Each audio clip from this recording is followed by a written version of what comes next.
Good morning student, this is Sushant Kumar and आज की इस वीडियो लेक्चर में अपन डिस्कस करेंगे केमिकल कोऑर्डिनेशन एंड इंटीग्रेशन, जो कि chapter number 22 of class 11 NCERT और ह्यूमन फिजियोलॉजी का 7th चैप्टर।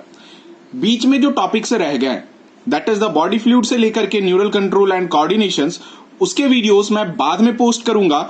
उससे पहले बहुत सारे लोगों की रिक्वेस्ट थी दैट इज केमिकल कोऑर्डिनेशंस के वीडियोस अपलोड करने के लिए, दैट्स व्हाई मैं ये वीडियो अपलोड कर रहा हूं।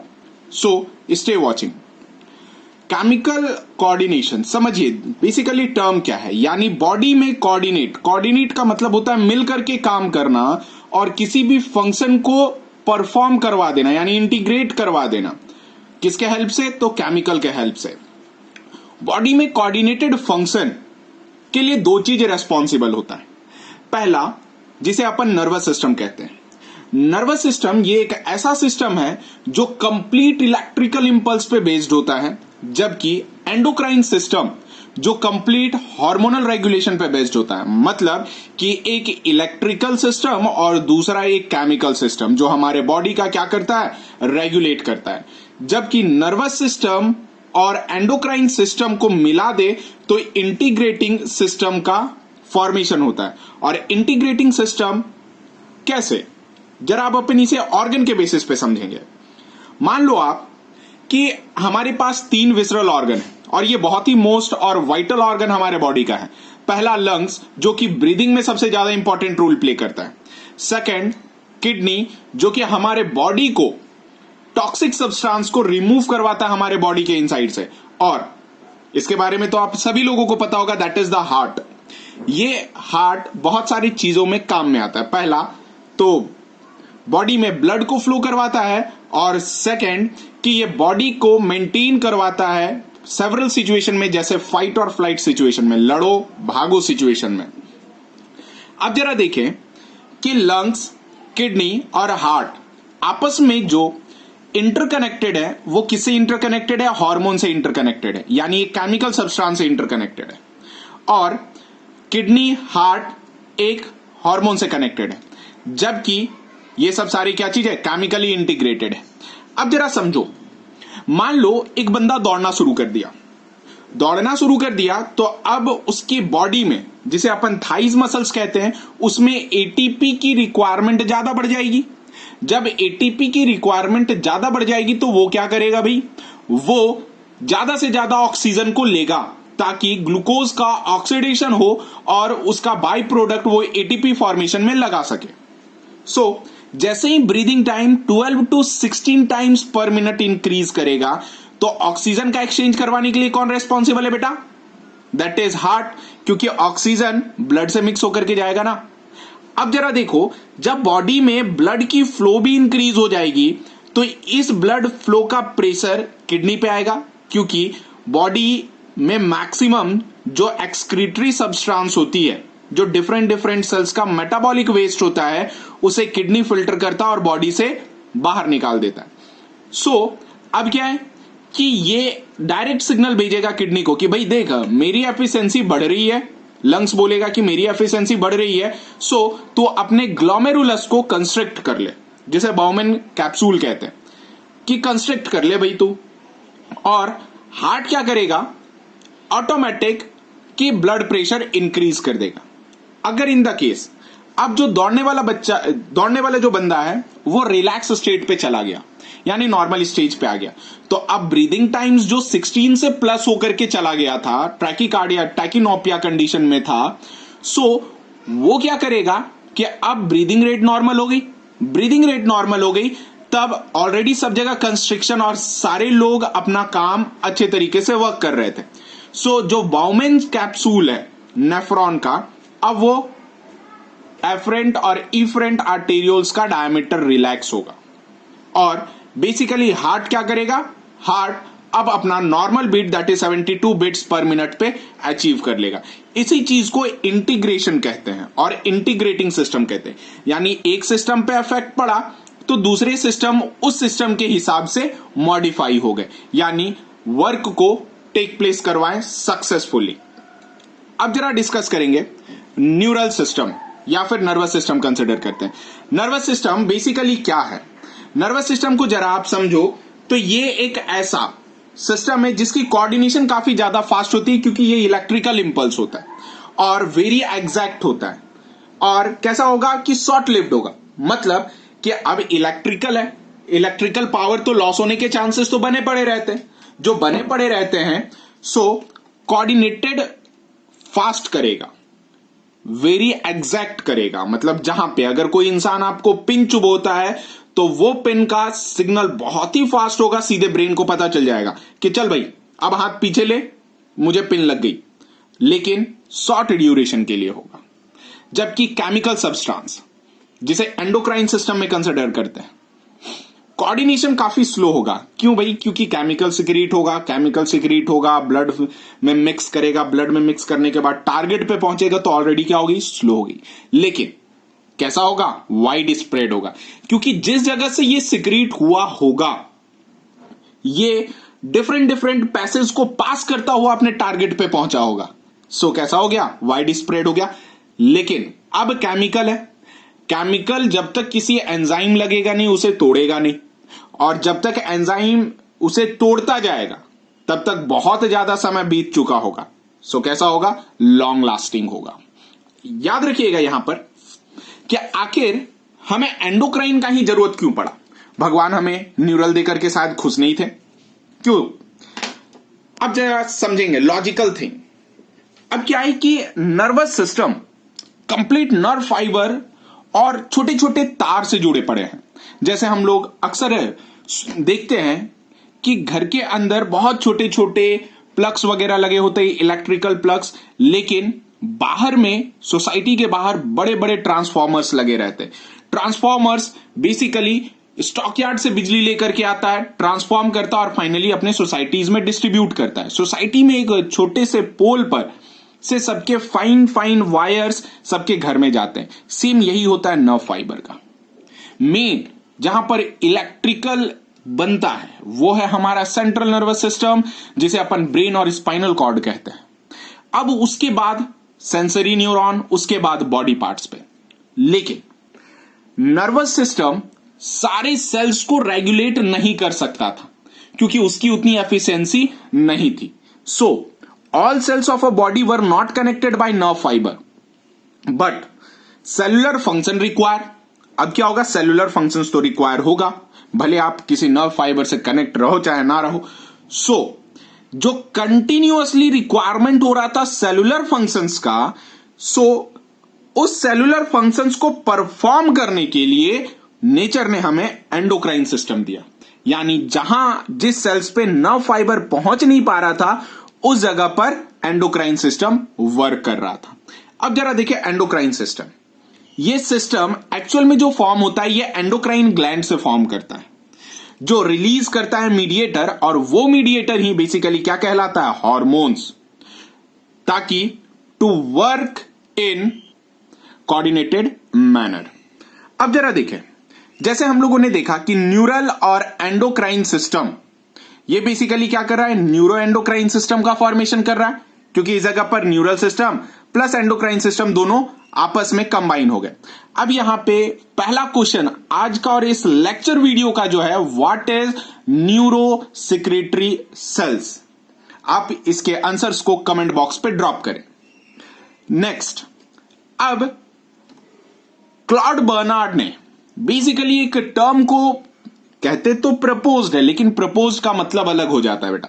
सो हम लोग बायोलॉजिकल टर्म में उसे यूज करते हैं पुट फॉरवर्डेड। इन्होंने कॉन्सेप्ट को आगे बढ़ाया। कॉन्सेप्ट की आगे क्या बढ़ाया? इन्होंने बताया कि नर्वस सिस्टम तो एंडोक्राइन सिस्टम पे कंट्रोल कर सकता है, जबकि एंडोक्राइन सिस्टम नर्वस सिस्टम पे कंट्रोल नहीं कर सकता है। और ये बहुत यूजफुल कंटेंट है। आप जरा देखो, आपके दिमाग से एंगरनेस पूरा का पूरा आपके एंडोक्राइन को कंट्रोल करता है, लेकिन ऐसा ना हो कि समटाइम्स कोई आपको टेस्टोस्टेरोन दे दिया, जो कि एक एग्रेसिव हार्मोन है, वो दे दिया तो आपके पूरे नर्वस सिस्टम में डैमेज हो गया कि अब भाई मुझे सामने वाले को मार देना है। ऐसा नहीं होता है।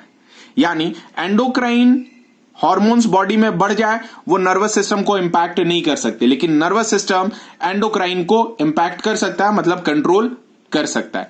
यह बहुत ही इंपॉर्टेंट है और बहुत बार पूछा गया क्वेश्चन है कि that is nervous system control over endocrine system, but endocrine system does not control over the nervous system, याद रखिएगा। अब देखें कि डिफरेंस देखते हैं अपन कि आखिर डिफरेंस क्या है कोऑर्डिनेटिंग सिस्टम पे। कि जैसे हम लोगों ने अभी देखा कि दो टाइप का हम लोगों ने कोऑर्डिनेटिंग सिस्टम डिस्कस किया। पहला एक हार्मोनल कोऑर्डिनेशन था, दूसरा नर्वस कोऑर्डिनेशन था।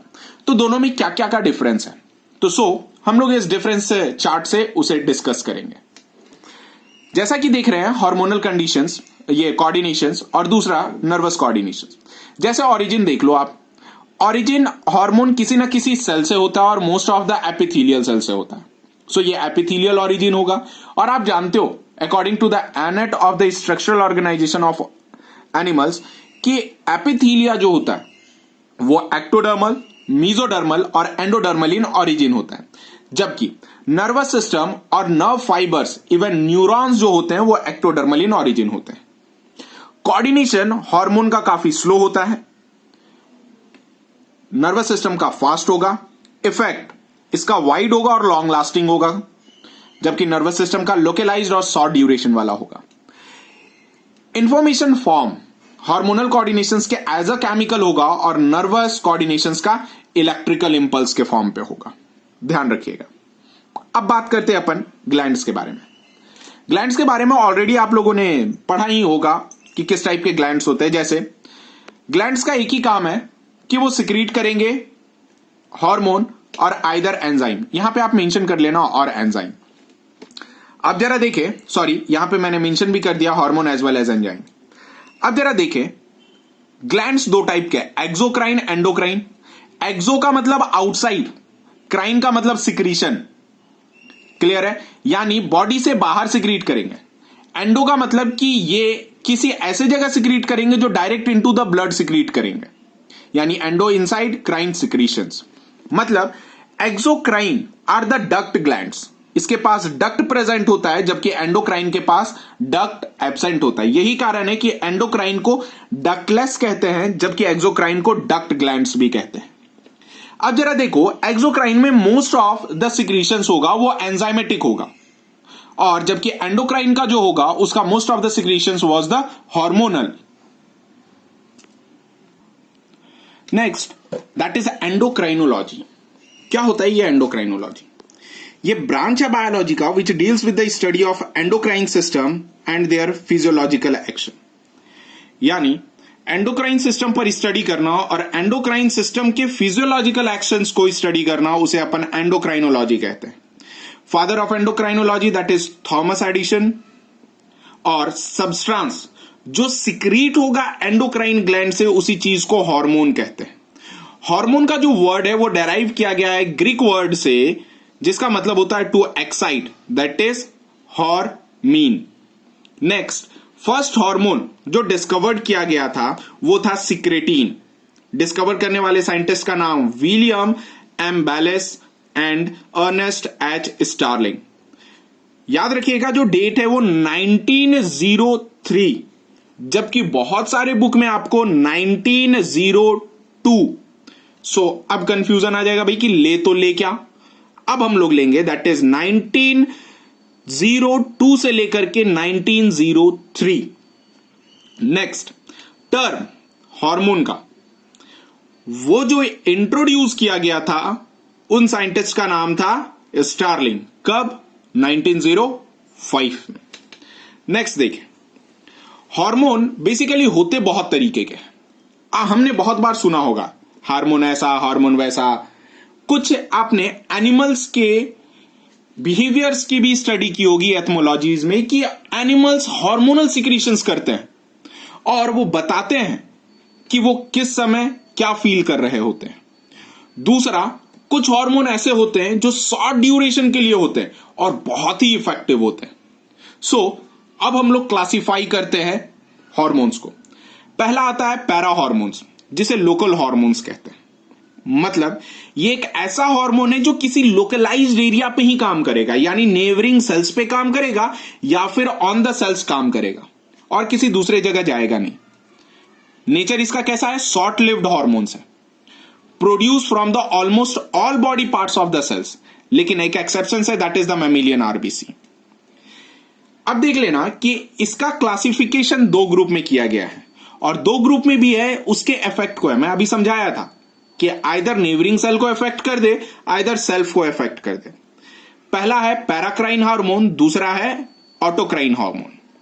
पैराक्राइन हार्मोन उसे कहते हैं जिसका chemical affect the functioning of the either the neighbouring sales, यानी ऐसे हार्मोन जो सेल से सिक्रीट हुए लेकिन अपने अगल बगल नेबरिंग सेल्स को क्या कर दिए? अफेक्ट कर दिए, उस टाइप के हार्मोन को पैराक्राइन हार्मोन कहते हैं। जबकि ऑटोक्राइन हार्मोन, ऑटो का मतलब सेल्फ, क्राइन का मतलब सिक्रीशन, मतलब कि chemical affect the function of same cells from which they are secreted, यानी जिस सेल से सिक्रीट होगा उसी सेल के फंक्शंस को अफेक्ट करेगा, उस टाइप के हार्मोन का नाम अपन क्या देंगे? ऑटोक्राइन हार्मोन देंगे। मोस्टली जो लोकल हार्मोन्स होते हैं वो पैराक्राइन टाइप के ही होते हैं, ध्यान रखिएगा, ये एमसीक्यू पॉइंट ऑफ व्यू से। अब जो लोकल हार्मोन्स होते हैं ये क्या क्या इंक्लूड करते हैं? पहला point prostaglandins, second neurotransmitter, third interferons. अब प्रोस्टाग्लैंडिन्स किसे कहते हैं जरा समझिएगा। डिस्कवर्ड करने वाले साइंटिस्ट का नाम था वॉन यूलर 1935 में, वो भी किस में? सीमेन ऑफ ह्यूमन में। सीमेन ऑफ ह्यूमन सिक्रीट होता है प्रोस्टेट ग्लैंड से, और यही प्रोस्टेट ग्लैंड से सिक्रीशन होने के वजह से वॉन यूलर ने इसका नाम प्रोस्टाग्लैंडिन्स रखा था। जबकि प्रोस्टाग्लैंडिन्स जो डेरिवेटिव्स होते हैं वो पॉली अनसैचुरेटेड फैटी एसिड होते हैं, जिसका एग्जांपल एराकिडोनिक एसिड होता है। ये रेगुलेट करता है blood pressure by contraction and relaxation of smooth muscles in blood vessels, यानी जो ब्लड प्रेशर रेगुलेट करता है प्रोस्टाग्लैंडिन्स, यही कारण है कि ड्यूरिंग द सेक्सुअल एक्साइटमेंट इंसान का ब्लड प्रेशर हाई हो जाता है। मतलब बीपी को कैसे कर देता है भाई? कॉन्ट्रैक्ट और रिलैक्स करता है by the mean of smooth muscles in blood vessels. Next causes क्या करता है भाई? कॉज करता है pen at the injury site, यानी जहां पर चोट लगाओ वहां पर क्या करेगा? पेन ऑरिजिनेट करेगा, इंड्यूस करेगा फीवर, और नेक्स्ट प्रमोट करेगा इन्फ्लामेशन। याद रखिएगा, कहते हैं also causes the contractions of uterine muscles, uterine muscles के कॉन्ट्रैक्शंस पे, वास डिफेंस, ओविडक्ट, इस टाइप के कॉन्ट्रैक्शंस में भी प्रोस्टाग्लैंडिन इंपॉर्टेंट रोल प्ले करता है। अब यहां पर एक क्वेश्चन रहेगा आपके लिए कि आखिर हम लोग पेन किलर का इस्तेमाल क्यों करते हैं? Why we use pain killer, और पेन किलर का रोल आप मुझे नॉर्मल समझाना कि आखिर हम लोग पेन किलर ही क्यों खाते हैं जब भी हमें ज्यादा दर्द होता है। So second, that is the neurotransmitter और न्यूरो रेगुलेटर कहते हैं। मतलब कहीं ना कहीं आप यहां पर टर्म से ही वाकिफ हो रहे हो। Neuro that is the neural transmitter, यानी नर्व इंपल्स को ट्रांसमिट करवाना या न्यूरॉन को रेगुलेट करवाना, उस चीज को न्यूरो ट्रांसमीटर और न्यूरो रेगुलेटर कहते हैं। यानी chemical are the peptide and are synthesised in nerve cells. किसमें सिंथेसाइज हो रहे हैं? नर्व सेल्स में सिंथेसाइज हो रहे हैं। और ट्रांसमिट क्या कर रहा है? इंपल्स टू मसल्स या फिर ग्लैंड्स। दो टाइप के होते हैं, एक एक्साइटेटरी। एक्साइटेटरी न्यूरोट्रांसमीटर उसे कहते हैं जिनका फंक्शन किसी भी चीज को एक्साइट करना होता है, उत्तेजना जिसे कहते हैं। एग्जाम्पल एसिटाइल कोलिन, आपकी बॉडी का बहुत इंपॉर्टेंट न्यूरोट्रांसमीटर जो है, और मोस्ट सबसे ज्यादा वर्क हम लोग क्लास 12th में एसिटाइल कोलिन का ही देखते हैं। जबकि सेकंड आता है इनहिबिटर। इनहिबिटर का मतलब ये ऐसा न्यूरोट्रांसमीटर है जो हमारे बॉडी की एक्टिविटीज को सप्रेस करता है, इनहिबिट करता है, जिसका एग्जांपल है दैट इज ग्लाइसिन। आपने इसके बारे में एमिनो एसिड में पढ़ा होगा, और इस जगह पे आप बताना कि ग्लाइसिन किस टाइप का एमिनो एसिड है।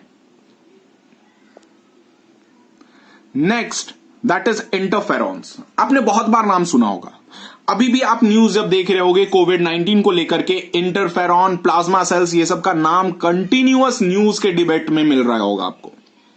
इंटरफेरॉन्स क्या है? ये लो मॉलिक्यूलर वेट प्रोटीन होता है। सिक्रीट कौन करता है? बाय वायरस इन्फेक्टेड सेल्स, यानी जो सेल्स वायरस से इन्फेक्ट हुए हैं उससे सिक्रीट होता है, जिसे इंटरफेरॉन्स कहते हैं। ये इंटरफेरॉन्स प्रोवाइड करता है resistance to the neighbouring cells, मतलब एक सेल का बेटा ऑलरेडी बंटाधार हो चुका है, सो वो इंटरफेरॉन सिक्रीट करके अपने बाजू वाले पड़ोसी को बताता है कि देखो भाई हम इन्फेक्टेड हो चुके हैं, सो आप अपना बचाव करके रखना। और वो बचाव करने में मदद कौन करता है बेटा? इंटरफेरॉन्स मदद करते हैं। नेक्स्ट, जो लोकल हार्मोन के बाद जो टाइप है दैट इज द फेरोमोन्स, जिसे कहते हैं, जिसे एक्टो हार्मोन्स भी कहते हैं और जिसे सेमियोकेमिकल्स भी कहते हैं। टर्म देने वाले साइंटिस्ट का नाम था कार्लसन। ये वॉलाटाइल, पेट्रोल के जैसा और ऑडरस होता है, मतलब स्मेल। नेक्स्ट, ये ऑडरस होने की वजह से ये ट्रैवल कर सकता है through air and alter the functions of other member of the same species, मतलब कि ये एयर से मूव करेगा, एयर से मूव करने के बाद दूसरे स्पीसीज के पास जाएगा और दूसरे स्पीसीज के फंक्शन को अल्टर कर देगा, यानी मति भ्रम कर देगा। That is pheromones. अब इसी चीज का नाम कहते हैं कि वॉलाटाइल होने की वजह से एयर से तो मूव कर गया, एयर से मूव करने के बाद पहला तो उसका फंक्शन को अल्टर कर दिया अपने सेम स्पीसीज के मेंबर को। इस चीज को कंफ्यूजन टेक्निक कहते हैं एथमोलॉजी में। नेक्स्ट एग्जाम्पल कुछ देते हैं, जैसे पहला बॉम्बिकॉल। बॉम्बिकॉल जो है वो सिक्रीट होता है बॉम्बिक्स मॉरी। आप जानते हो इसका नाम, दैट इज सिल्क मॉथ इसे कहते हैं। ये बॉम्बिक्स मॉरी जब बॉम्बिकॉल फेरोमोन्स को सिक्रीट करता है तो ये उसी समय सिक्रीट करता है जब उनका ये मैटिंग पीरियड होता है, यानी ये सेक्स अट्रैक्टेंट के तौर पर काम करता है और मैटिंग के लिए हेल्प करता है। और याद रखिएगा बॉम्बिकॉल फर्स्ट फेरोमोन था। नेक्स्ट आता है गिराडियोल। ये सिक्रीट करता है हनी बी और ये एग्रीगेशंस के लिए, मतलब आप देखे होंगे कि एक हनी बी और पूरे कम्युनिटी में जब बी हाइव्स माइग्रेट कर रही होती है तो एक हनी क्वीन अगर किसी पे बैठ करके डंक मार दे, आजू बाजू वाले और जितने भी उसके वर्कर और ड्रोन्स होते हैं वो सब उस जगह पर आकर के डंक मार देते हैं। वो एक्चुअल में क्या होता है, जब क्वीन बी डंक मारती है वहां पर गिराडियोल का सिक्रीशन हो जाता है। जैसे ही गिराडियोल का सिक्रीशन हो जाता है तो जितने भी कम्युनिटी में ड्रोन और वर्कर हनी बी होती है वो सब एक जगह इकट्ठा होकर के डंक मारना शुरू कर देती है। नेक्स्ट है दैट इज मस्कॉन। बहुत ही फेमस और बहुत ही कॉस्टली। मस्कॉन सिक्रीट होता है मस्क डियर से। कहां से? फ्रॉम एनल ग्लैंड से। ये एक्चुअल में अट्रैक्ट करवाता है फीमेल को। आप जानते हो मस्क डियर आज के डेट में इंडेंजर्ड तो है, साथ साथ बहुत मारा जाता है। मारने के बाद एक बदकिस्मती देखे कि एक मस्क डियर को अगर मारा जाए तो उसे महज 25 ग्राम ड्राइड मस्क पॉड्स मिलता है और यही मस्क पॉड से बेसिकली डिओड्रेंट्स, परफ्यूम्स बनाने में